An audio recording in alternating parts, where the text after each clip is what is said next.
नमस्कार, मी प्रशांत सागवेकर. साम संजीवनी या कार्यक्रमात तुम्हा सगळ्यांचं आज पुन्हा एकदा मनापासून स्वागत. आज आपण चर्चा करतोय चेस्ट पेन, हार्ट ब्लॉकेजेस आणि हार्ट अटॅक या विषयावरती. आणि या विषयावर योग्य मार्गदर्शन करण्यासाठी आज आपल्यासोबत आहेत माधवबागच्या डॉक्टर दीपाली देशमुख. आपण मॅडमचं स्वागत करूया. मॅडम, कार्यक्रमात मनापासून स्वागत. नमस्कार. जागतिक आरोग्य संघटनेनं एक भाकीत केलेलं आहे की येत्या काही वर्षांमध्ये जगातील सर्वात जास्त हृदयरुग्ण हे भारतात असतील. हे जरी खरं असल्याचं आपल्याला अवतीभोवती पाहिल्यावर अगदी सहज दिसून येतं. ज्येष्ठ नागरिकांप्रमाणेच तरुणांना सुद्धा ब्लॉकेजेस असल्याचं आणि हार्ट अटॅक आल्याचं ऐकायला आपल्याला मिळतं. या आजारावरती अँजिओप्लास्टी असेल, बायपास सारख्या सर्जऱ्या असतील, औषधं यासाठी लाखो रुपये खर्च करावे लागतात. आणि या पार्श्वभूमीवर एक आशेचा किरण हृदयरुग्णांसाठी दिसून येतो आणि तो म्हणजे माधवबाग. माधवबागनं आपल्या विना शस्त्रक्रिया आयुर्वेदिक उपचारांच्या मदतीनं आजपर्यंत देशभरातल्या 7 राज्यांमधून सुमारे 250 क्लिनिक्स आणि 2 हॉस्पिटल्समधून 10 लाखांहून अधिक रुग्णांना हृदयरोग, मधुमेह, उच्च रक्तदाब आणि लठ्ठपणा या रोगाच्या भीतीतून मुक्त होण्यासाठी मदत केली. याच माधवबागच्या तज्ज्ञ डॉक्टर दीपाली देशमुख आज आपल्याबरोबर उपस्थित आहेत. त्यांच्याकडून हे उपचार कसे फायद्याचे आहेत हे आपण समजून घेणारच आहोत. डॉक्टर दीपाली देशमुख या खोपोलीच्या माधवबाग हृदयरोग निवारण हॉस्पिटलमध्ये गेल्या 12 वर्षांपासून कार्यरत आहेत आणि माधवबाग निवासी हॉस्पिटलमध्ये OPD हेड म्हणून कार्यरत आहेत. रुग्णचिकित्सेचा प्रदीर्घ अनुभव त्यांना आहे. अनेक मधुमेही आणि हृदयरुग्ण त्यांनी बरे केलेले आहेत. चला तर मग आपण याच विषयावरती मॅडमशी चर्चा करूया. मॅडम, पुन्हा एकदा स्वागत तुमचं कार्यक्रमात. अनेक वेळेला आपण एक उदाहरण पाहतो की छातीत दुखायला लागतं आणि जेव्हा डॉक्टरकडे जातो तेव्हा कळतं की ब्लॉकेजेस आहेत. आता हे ब्लॉकेजेस जे आहेत ते नेमके काय आहेत आणि हे तयार कसे होतात? ओके. छातीत दुखणं हे हृदयरोगाचं महत्त्वाचं लक्षण आहे. बरोबर. आता छातीत का दुखतं तर हृदयाच्या मांसपेशीला रक्तपुरवठा कमी होतो आणि त्यामुळे हृदयाच्या मांसपेशी ज्या आहेत त्या स्टार्वेशनमध्ये जातात. म्हणजे dying of crying muscles. Okay. म्हणजे जे तुमच्या मांसपेशीला रक्तपुरवठा मिळत नाहीये म्हणून त्यांचे मरण पावतायत किंवा स्टार्वेशनमध्ये जात आहेत म्हणून तुम्हाला चेस्ट पेन होतं किंवा छातीत दुखतंय. तर आता छातीत दुखणं हे कुठेतरी अवरोध आहे. हृदयाच्या मांसपेशीमधला रक्तपुरवठा का नाही होतंय तर कुठेतरी अडथळा आहे, त्याच्यामुळे ते रक्त पुढे जाऊ शकत नाही. आता तो अडथळा म्हणजेच काय तर तुमचे ब्लॉकेजेस. आता ब्लॉकेजेस म्हणजे मराठीत काय तर चरबीची गुठळी. आता चरबीची गुठळी कशी तयार होते तर आपण जे काही खातो त्याचं व्यवस्थित पचन नाही झालं की त्याची खराब चरबी तयार होते आणि हळूहळू डिपॉझिट होत होत तुमचे ब्लॉक तयार होतात. म्हणजे ब्लॉक काही आता 1 किंवा 2 दिवसात तयार झालेत असं नाहीये, तर मागचे 10 ते 15 वर्षाची संप्राप्ती आहे. ते जाण्यासाठी पण काही दिवस लागणार. पण ब्लॉकेजेस कुठून आले? खाल्लं पण आपण वापरलं नाही म्हणून तर शरीरात डिपॉझिट होतं. म्हणजे एक उदाहरण घेऊन तुम्हाला सांगते. आपण जे जेवण जेवतो ना ते 2000 किलो कॅलरीज आपण असं सपोज धरून चालू आहेत की आपण जेवतोय. आणि आपण जे काही काम करतो किंवा तुम्ही ऑफिसला जाता किंवा स्टेशनवर चालत जाता, व्हॉटएव्हर दिवसभर जे काही तुम्ही काम करता त्याच्यामधून तुमच्या 1500 कॅलरीज तुमच्या युटिलाइज होत आहेत. मग उर्वरित ज्या कॅलरीज आहेत ना 500 कॅलरीज तुमच्या शरीरामध्ये डिपॉझिट होतात. आता हे डिपॉझिट होणं पण चांगलं आहे की शरीराला कधी काही मिळालं नाही तर शरीर सांगतं अरे माझ्याकडे आहे ते काढून मी खातो. किंवा शरीर तुम्हाला उपवास करायला परमिशन देतं. म्हणजे शरीर म्हणतं की माझ्याकडे आहे ते काढून मी खाईल, तू उपवास करायला काही हरकत नाही. पण आपण इकडे उपवास तर करतो आणि वरून साबुदाणा वडा खा, बटाटा वडा खा असं हेवी रुटीन मध्ये आपण नेहमी खात असतो. म्हणजे वयाच्या 15व्या वर्षापासून ते 50व्या वर्षापर्यंत ह्या सगळ्या गोष्टी आपण करत असतो. पण जसं जसं वय वाढत जातं तसं तसं आपण काय म्हणतो, अरे माझी रिटायरमेंटची वेळ जवळ आलेली आहे, आता मी काम कमी करणार कारण माझ्याच्याने काम कमी होतंय पण मी खाणार तेवढंच. म्हणून खाताना आपण 2000 किलो कॅलरीजच खातोय आणि युटिलाइज करताना 1000 कॅलरीज युटिलाइज करतोय. पूर्वी 500 कॅलरीज शरीरामध्ये डिपॉझिट व्हायचे, आता 1000 कॅलरीज डिपॉझिट होत आहेत. आता ऑलरेडी 500 कॅलरीजने तुमचे चरबीचे साठे सगळे भरलेले आहेत. मग अजून 500 कॅलरीज आपण डिपॉझिट करते तर ही अतिरिक्त चरबी जाणार कुठे? तर जे काही तुम्ही खाल, जे काही तुम्ही घ्याल ते सगळं रक्तासोबत रक्तवाहिनीमध्ये फिरत असतं. मग रक्तवाहिनीमध्ये हे मी किती दिवस सगळं फिरवणार आणि मग तुम्हाला दिसतं की तुमचं कोलेस्ट्रॉल वाढलेला आहे, तुमचे ट्रायग्लिसाइड्स वाढलेले आहेत, तुमची शुगर वाढलेली आहे. कुठून तर आपण खाल्लं पण वापरलं नाही म्हणून शरीरात डिपॉझिट झालं आणि त्याचमुळे मग तुमचे ब्लॉकेजेस तयार झाले आणि मग आपण ब्लॉकेजेस तयार झाले म्हणून आपण काय होतं की चेस्ट पेन झालं म्हणून आपण दवाखान्यात जातो आणि आपल्याला दिसतं की अरे आपल्या एन्जिओग्राफीमध्ये ब्लॉकेजेस आहेत. म्हणजे ब्लॉकेजेस झाले कुठून, आपण खाल्लं पण वापरलं नाही म्हणून शरीरात डिपॉझिट होते. म्हणून व्यायाम पथ्य हे करणं गरजेचं आहे. जसं तुम्ही आता म्हणताय मॅम की छातीत दुखणं, आता हे छातीत दुखणं जे आहे ते दरवेळेला ब्लॉकेजेसमुळेच असू शकतं असं काही आहे का, किंवा मग ब्लॉकेजेसमुळे जर दुखत असेल तर ते ओळखण्यासाठी काही प्रमाण आहे का? ओके, प्रत्येक वेळेस छातीत दुखणं हे हृदयरोगाचं लक्षण नाही. म्हणजे बघा, डाव्या साईडला आपल्या छातीच्या ठिकाणी बरेच वेगवेगळे अवयव आहेत, जसं स्किन, सुपरफेशियल पेशिया, डीप पेशिया, पुन्हा तुमचं लंग्स आहेत, तुमचं पेरिकार्डियम आहे, एपिकार्डियम आहे, ब्रेस्ट आहे. तर प्रत्येक वेळेस छातीत दुखलं की ते हृदयरोगच असावा असं नाही. तर ते मस्क्युलर असू शकतं, सर्वायकल स्पॉन्डिलोसिसमुळे पण असू शकतं, ब्रेस्टमध्ये लंप असेल, ॲब्सेस असेल तरीही असू शकतं, किंवा हृदयाच्या ठिकाणी पाणी साठलं असेल तरी तुम्हाला दुखू शकतं, फुफ्फुसांमध्ये पाणी साठलं असेल तरी तुमच्या तिथे छातीमध्ये दुखू शकतं, किंवा वॉलचा प्रॉब्लेम असेल तरी छातीमध्ये दुखू शकतं. आणि बऱ्याच वेळा असं होतं की आपल्याला ॲसिडिटी झाली असं वाटतं आणि ते पण म्हणजे प्रत्येक वेळा आपण असं म्हणतो की नाही ॲसिडिटी झाली म्हणून छातीत दुखते, पण ते पण कारण असू शकतं. पण हे सगळं बघण्यासाठी खरंच ते हृदयरोगाशी निगडीत आहे की नाही ते बघण्यासाठी महत्त्वाची असते ती टेस्ट, ती असते स्ट्रेस टेस्ट. म्हणजे पूर्वी हे टेस्ट वगैरे नसायच्या तर मग ते लोक कसे समजायचे की हे हृदयरोगाची लक्षण आहे की नाही. तर जेव्हा चढल्यानंतर दम लागतो किंवा छातीत दुखतं, पाठीत दुखतं, हे हृदयरोगाचं लक्षण कन्फर्म आहे असं समजावं. म्हणून तर stress test is the mirror of heart disease. आता स्ट्रेस टेस्ट म्हणजे ट्रेडमिल टेस्ट, म्हणजे पट्ट्यावर तुम्हाला चालवलं जातं, छातीवर सगळे लीड्स लावले जातात, कॉम्प्युटरवर तुमचं प्रत्येक मिनिटाचा ECG, पल्स, हार्ट रेट, तुमचं ब्लड प्रेशर कधी वाढतं, किती चालल्यानंतर ECGमध्ये चेंजेस येतात हे सगळं बघितलं जातं. आणि तुम्ही किती 15 मिनिटाची टेस्ट असते, त्याच्यावर कितव्या मिनिटाला तुम्हाला त्रास होतोय, किती इन्क्लिनेशनला तुम्हाला त्रास होतोय हे सगळं रूल आउट होतं. म्हणजे एन्जिओग्राफीमध्ये ब्लॉकेजेस दाखवले आणि त्याच्यामुळे जर रक्तपुरवठा कमी होतोय, छातीत दुखतोय, ते नक्की हृदयरोगाशी रिलेटेड आहे की नाही हे स्ट्रेस टेस्टवरून समजतं. म्हणून stress test is the mirror of heart disease. Stress टेस्टमध्ये आपल्याला काय बघायचं आहे तर मेट्स व्हॅल्यू बघणं गरजेचं आहे. मेट्स मीन्स मेटाबॉलिक इक्विव्हॅलंट, म्हणजे oxygen carrying capacity of your heart. आता ऑक्सिजन कोणासोबत फिरत असतं तर रक्तासोबत फिरत असतं, म्हणजे हृदयाला रक्त किती पोहोचतंय हे स्ट्रेस टेस्टवरून समजतं. आणि ते मेट्स व्हॅल्यू किती हव्यात तर 10 मेट्स आपल्याला हवंय. आणि सगळ्यात महत्त्वाचा असतो तो VO2 मॅक्स. म्हणजे VO2 मॅक्स म्हणजे जास्तीत जास्त ऑक्सिजनचं प्रमाण हृदयाला प्लस शरीराला किती पोहोचतं त्याचं युनिट आहे. हे ऑक्सिजनचं प्रमाण पाहिजे 35 हवं असतं. आता ते कसं कॅल्क्युलेट करतात तर मेट व्हॅल्यू इंटू 3.5. म्हणजे जर सपोज आपली मेट व्हॅल्यू 3 आहे तर आपला VO2 मॅक्स येईल 10चा, पण 30 मेट व्हॅल्यू आपण जर 10 केली तर आपला VO2 मॅक्स येईल 35चा.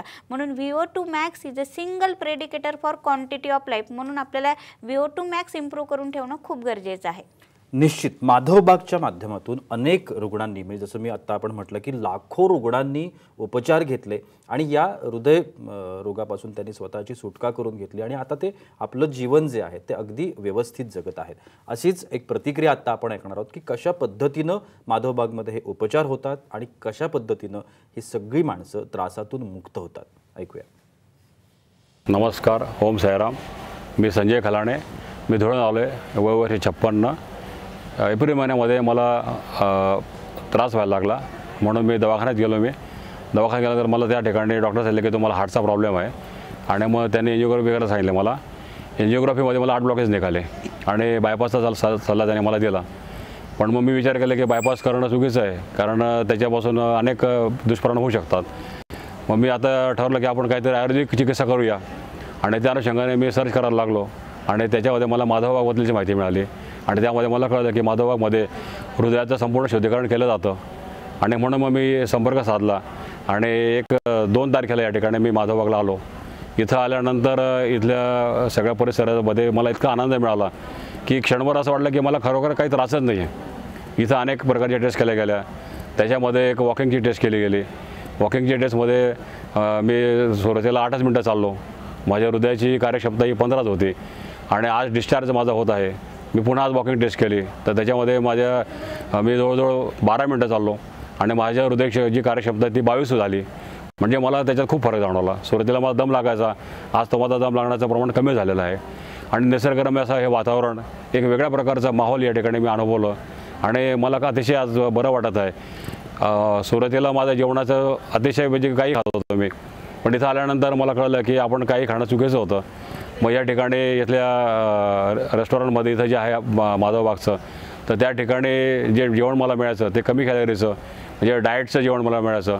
अतिशय रुचकर स्वादिष्ट अशा प्रकारचं जेवण. सुरुवातीला मला वाटलं की हे जेवण खाऊन मला कंटाळा येईल, परंतु इतकं रुचकर जेवण यांनी या ठिकाणी दिलेलं आहे कमी कॅलरीजमध्ये. माझं वजन ज्यावेळेला सुरुवातीला इथं आलो मी त्यावेळेला ते 90 किलो होतं, पण 92 किलो होतं ना वजन. पण डाएटच्या जेवणाने ते वजन आज मी केलं तर ते 89 किलो झालं. जवळजवळ 3 किलो वजन माझं कमी झालं. पोटाचा घेरसुद्धा माझा जवळजवळ 2 सेंटीमीटरने कमी झालेला आहे.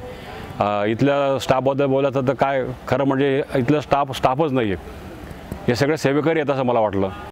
की आलेल्या पेशंटचं आणि पेशंट्सवर आलेल्या नातेवाईकांची काळजी सेवेकरसारखे ते घेत होते. म्हणजे घरीसुद्धा एवढी काळजी एवढी काळजी ते घेतलेली आहे या ठिकाणी. वेळेवर औषध देणं, टाईम टू टाईम औषध या ठिकाणी मिळत होते. म्हणजे घरीसुद्धा आपण औषध घ्यायला एक वेळ उशीर करतो, कंटाळा करतो, पण इथं सक्तीने टाईमवर औषध मिळत होते. आणि अतिशय सुंदर रम्य असं हे ठिकाण. म्हणजे मी तर असं म्हटलं की आपण या ठिकाणी यावं, कोणाला त्रास असेल आणि या ठिकाणी येऊन चिकित्सा करावी. पंचकर्म मी केलं तर पंचकर्मामध्ये मला अतिशय आनंद मिळाला, अतिशय उत्कृष्टपणे मला हलका वाटायला लागला मला. आणि एक वेगळा अनुभव मला या ठिकाणी मिळाला. आणि आज मला बऱ्यापैकी चांगलं वाटतं आहे. आणि माधवबागची ट्रीटमेंट मी पुढे फॉलोअप करणार आहे की जेणेकरून मी तंदुरुस्त होईल आणि माझी हृदय क्षमता पण वाढेल. मी माधवबागचा धन्यवाद देतो आणि त्याचा सदैव ऋणी राहील. बरं झाल्यानंतर रुग्णांनी दिलेली ही अतिशय बोलकी अशी प्रतिक्रिया होती, ज्या माध्यमातून आपल्याला अगदी सहजरित्या कळतं की कशा पद्धतीची ट्रीटमेंट माधवबागमध्ये उपलब्ध आहे आणि जी अगदी विना शस्त्रक्रिया पद्धतीची आपल्याला म्हणता येईल. आणि अशा पद्धतीच्या ह्या ट्रीटमेंट्स माधवबागमध्ये उपलब्ध आहेत. तुम्हाला मार्गदर्शन हवं असतील, प्रत्यक्षात उपाय करून घ्यायचे असतील किंवा माहिती हवी असेल तर आत्ता स्क्रीनवरती जो नंबर आहे या नंबरवरती तुम्ही कधीही संपर्क करू शकता. अजूनही खूप सारे प्रश्न आहेत मनामध्ये, ते मॅडमना विचारायचे आहेत, पण तुर्तास वेळ होते एका छोट्याशा विश्रांतीची. कुठेही जाऊ नका, पाहत रहा साम संजीवनी.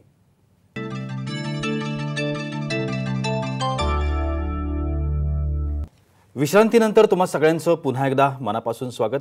माधवबागच्या डॉक्टर दीपाली देशमुख आपल्यासोबत आहेत आणि ब्लॉकेजेस, हार्ट अटॅक या संदर्भात आपण माहिती करून घेण्याचा प्रयत्न करतोय. जसं आत्ता मी म्हटलं की ब्लॉकेजेस, आता हार्ट अटॅक येण्याचं बऱ्याच वेळेला असं लोकांना भीती असते की या ब्लॉकेजेसमुळे हार्ट अटॅक येतो, पण ही खरंच हा समज आहे का गैरसमज आहे, काय सांगता येईल? नक्कीच हा गैरसमज आहे असं मी म्हणेल. ब्लॉकेजेस असणं ही वेगळी गोष्ट आहे आणि हार्ट अटॅक येणं ही वेगळी गोष्ट आहे.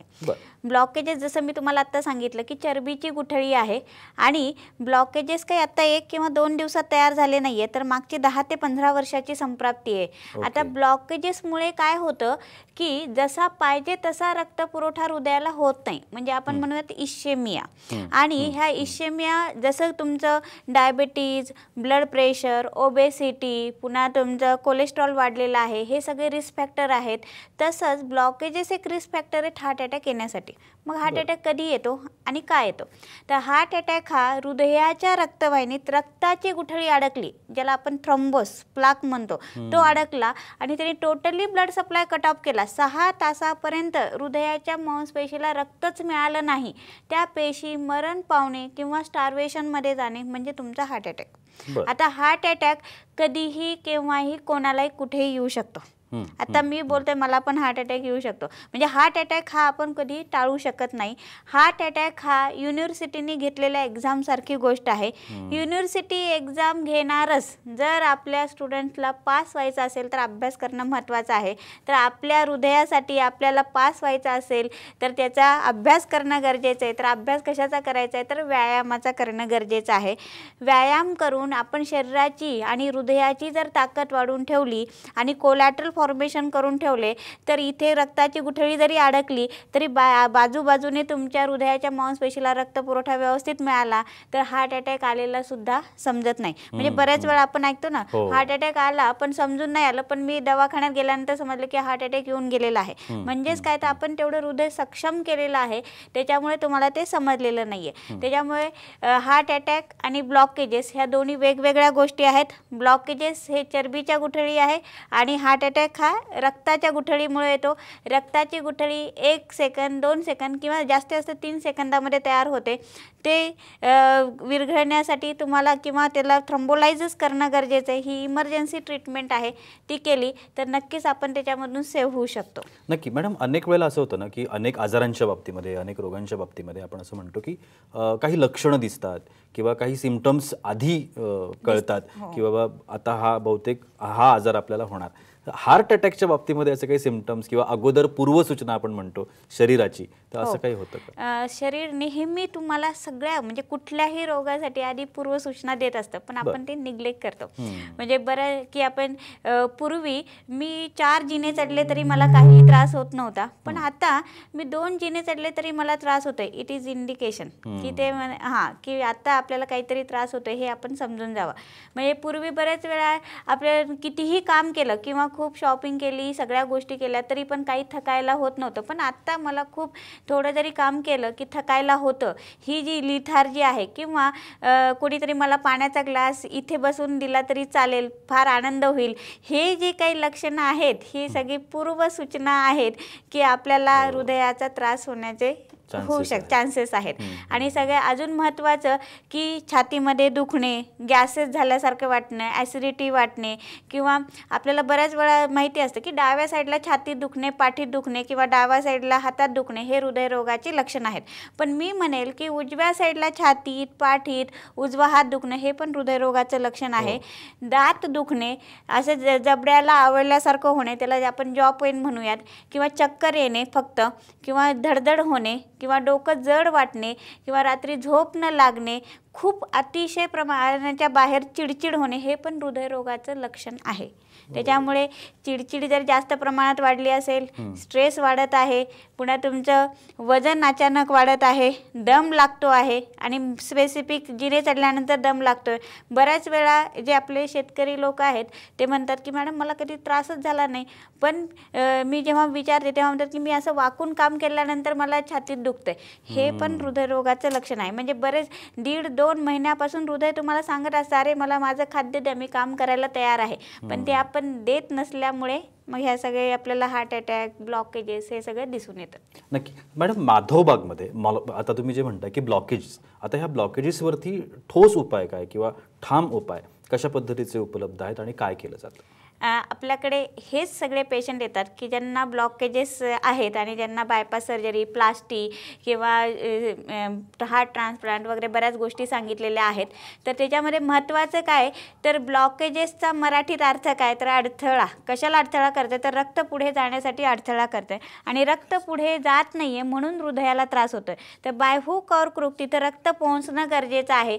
म्हणून बायपास सर्जरी किंवा प्लास्टीमध्ये काय केलं जातं की महत्त्वाचं तुमचं सर्क्युलेशन म्हणजे हृदयाचा रक्तपुरवठा वाढवला जातो. तर आपण इथे आपल्या पंचकर्मांनी, आपल्या औषधांनी, म्हणजे आपली जी ट्रीटमेंट आहे ना ती पंचसूत्री आहे. आहार, विहार, औषध, पंचकर्म आणि विचार. म्हणजे स्ट्रेस हे पण महत्त्वाचं कारण आहे. तर ते पण रिलीज होणं खूप गरजेचं आहे. म्हणजे आपण जी प्रॉपर आयुर्वेदाने दिनचर्या सांगितली आहे ती सगळी पूर्ण फॉलो करतो. म्हणजे सकाळी 4:30 वाजता म्हणजे ब्राह्ममुहूर्ते उत्तिष्ठे, सकाळी 4:30 वाजता आपण पेशंटला उठवतो. त्याच्यामध्ये दंतधावन, नस्य, अंजन, कवल, गंडूश हे सकाळच्या वेळेस होतं. याच्याने सगळं डिटॉक्सिफिकेशन होतं. त्याच्यानंतर अर्धा तास चालण्याचा व्यायाम, योगा, प्राणायाम, मेडिटेशन सगळं पेशंटकडून करून घेतलं जातं, शिकवलं जातं. त्याच्यानंतर डाएटचा नाश्ता असतो. सकाळ संध्याकाळ दिवसभरातून 2 वेळा तुमचं पंचकर्म असतं, जी मेन ट्रीटमेंट आहे. आपली जी मेन ट्रीटमेंट आहे ती संपूर्ण हृदय शुद्धीकरण. याच्या अंडर ब्लॉकेजेस रिव्हर्सल प्रोग्राम आहे, इश्चेमिया रिव्हर्सल प्रोग्राम आहे, तुमचं डायबिटीज रिव्हर्सल प्रोग्राम आहे, ब्लड प्रेशर रिव्हर्सल प्रोग्राम आहे. कारण ओबेसिटी, तुमचं ब्लड प्रेशर, डायबिटीज हे सगळे रिस्क फॅक्टर आहेत. हे सगळे रिव्हर्स केले तरच तुमचे पुढे हृदयाचा त्रास होणार नाही. म्हणून सगळ्याची आपण ट्रीटमेंट करतो. आणि आपण पहिल्या दिवशी सगळ्या टेस्ट करून पुन्हा शेवटच्या दिवशी सगळ्या टेस्ट करून विथ रिपोर्ट्स तुम्हाला फरक दाखवतो. आता पंचकर्म ही सगळ्यात महत्त्वाची ट्रीटमेंट आहे. त्याच्यामध्ये स्नेहन, स्वेदन, हृदयधारा आणि बस्ती अशी आपली ट्रीटमेंट असते. काय होतं ह्या याच्यामुळे की जास्तीत जास्त रक्ताचा पुरवठा हृदयाकडे करून कोलॅटरल फॉर्मेशन करून हृदयाचा रक्तपुरवठा वाढवला जातो. म्हणजे जास्तीत जास्त रक्ताचा पुरवठा हृदयाकडे झालेला आहे आणि पुढे अडथळा आहे. रक्त पुढेही नाही जाऊ शकत आणि मागे. ते नवीन सगळे मार्ग काढतं. हे नवीन मार्ग म्हणजेच तुमच्या नवीन नवीन रक्तवाहिन्या आहेत यालाच म्हणायचं न्यू कोलॅटरल फॉर्मेशन, म्हणजे नॅचरल वेनी बायपासच होणार आहे, तर वेगळी इंटरव्हेन्शन करण्याची गरज लागत नाही. आणि त्यामध्ये आपण विथ रिपोर्ट्स पेशंटला फरक दाखवतो. म्हणजे अँजिओग्राफीमध्ये ब्लॉकेजेस दाखवले ते ब्लॉक करतात की नाही हे स्ट्रेस टेस्टवरून समजतं. मग आपण पहिल्या दिवशी stress test, 2D echo GLS, blood investigation ह्या सगळ्या टेस्ट करून पुन्हा शेवटच्या दिवशी सगळ्या टेस्ट करतो आणि पेशंटला विथ रिपोर्ट्स फरक दाखवतो. की पहिल्या दिवशी सपोज आता जसं आपण आत्ता जे बघितलं मनोगत, त्याच्यामध्ये काका चालले होते फक्त 8 मिनिट आणि त्यांच्या हृदयाला फक्त 4चा रक्तपुरवठा होत होता. जवळजवळ 7 दिवसामध्ये फक्त तो 12 मिनिट चाललेत आणि त्यांच्या हृदयाचा 7.5चा ब्लड सप्लाय झालेला आहे, जो की आपल्याला 10 हवा आहे. तर महिन्याभरात नक्कीच तो 10 होणार आहे. आणि VO2 मॅक्स आपला होता त्यांचा होता फक्त 14चा, जो की तो 27 पर्यंत गेलेला आहे. म्हणजे VO2 max is a single predictor for quantity of life. आणि असं म्हटलं जातं की 1 ml नी जरी आपण VO2 मॅक्स वाढवला तर आपण 14% डेथ रिस्क कमी करतो. म्हणजे इतकं महत्त्व आहे 1 ml VO2 मॅक्स वाढवल्यानंतर. जर आपण 16 पासून त्यांचं 27 वर नेलं तर 10 ने आपण त्यांचा VO2 मॅक्स वाढवलेला आहे फक्त 7 दिवसामध्ये. तर असेच हीच महत्त्वाची इम्प्रूव्हमेंट आहे की आपण VO2 मॅक्स वाढवला की आपला लाईफ स्पॅन वाढणार आहे. नक्कीच. आपण कार्यक्रमाच्या अंतिम टप्प्यामध्ये आहोत. शेवटचं 1 मिनिट माझ्याकडे आहे. ज्या रुग्णांना अटॅक आलेला आहे अशा रुग्णांचं हृदय आपण परत पूर्ववत करू शकतो का? नक्कीच करू शकतो. ठीक करू शकतो. नक्कीच करू शकतो. त्यासाठी महत्त्वाचं आहे की तुम्हाला व्हिडिओ कन्सल्टिंग केली जाईल, फ्री वेबिनार्स आहेत, त्याच्यामध्ये तुम्हाला एज्युकेशन मिळेल की नक्की ब्लॉकेजेस म्हणजे काय, ह्या ब्लॉकेजेसमुळे तुम्हाला काही त्रास होणार आहे का, आहार काय घ्यायचा आहे, विहार काय करायचा आहे, एक्झरसाईज काय करायचे आणि तुमचे ब्लॉकेजेस कसे रिव्हर्स करायचे आहेत हे सगळं आपण नक्कीच तुम्हाला शिकवणार आहोत. त्याच्यासाठी फ्री वेबिनार आहेत. आणि आपण आता CT एंजिओ व्हॅल्यूमेट्रिक स्टडी करून ब्लॉकेजेस पण रिव्हर्स होताना आपल्या त्या स्टडीमधून दिसत आहेत. तर ती पण आपण पेशंटची टेस्ट करून पहिल्या दिवशी आणि 3 महिन्यानंतर करून पेशंटला फरक दाखवतोय. निश्चितपणानं खूप छान असं मार्गदर्शन आणि माधवबागकडून आपल्याला हे उपचार निश्चितपणानं करून घेता येऊ शकतात.